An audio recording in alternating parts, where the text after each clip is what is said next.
Hi, I'm Paul Battaglia, and this is section 8.1. Students come into section 8.1 with little or no prior knowledge as it relates to sequences. If they have some knowledge, it's probably been a long time since they've seen it. So we do have to take some time, talk about some of the notation involved, and then talk about these terms, convergent and divergent. So the essential question we would like students to be able to answer at the end of section 8.1 is, how do we determine the convergence or divergence of a sequence? Now, what I like to start off with right away is notation. And that helps me address mathematical practice number 4 as I teach students how to assign the proper notation to a sequence. Now, from here, they learn a little bit more about the properties of limits as they relate to sequences. And then we can talk about the definition of the limit of a sequence.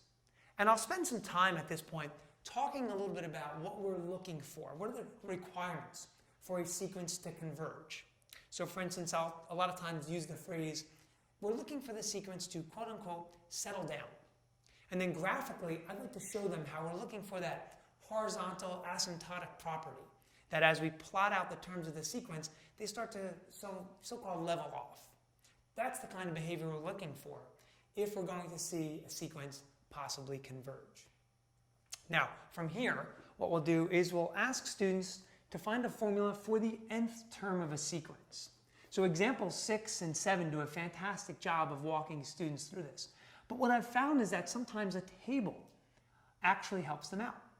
What do I mean by that? Well, when we have the sequence terms laid out in front of us, if we actually put the numbered term in one column of a table and the actual term itself in the other column, it allows students to look for patterns. Is the sequence, or the terms of the sequence, are they linear, exponential, quadratic? This goes a long way in helping them try and write the formula for that nth term. Now, while we're talking about the nth term, you'll see a common mistake from students. And that is, they think that they could actually determine convergence just from looking at the given terms. Remember, if we're talking about an infinite sequence, the students might only be seeing 5 or 6 terms of that sequence. We're not ready to talk about the convergence of that sequence unless we look at the nth term.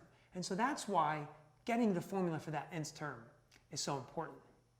Now, as far as AP exam tips or even tips to help my students on my assessments, what I need them to understand is that first and foremost, we're going to stay away from recursively defined sequences. They're not covered on the AP exam. We are going to only stay with explicitly defined sequences. Also, I want them to start looking at relative rates of growth. Now, we talked a little bit about that when we talked about improper integrals. Now it's time to revisit it because we'll see some factorial expressions.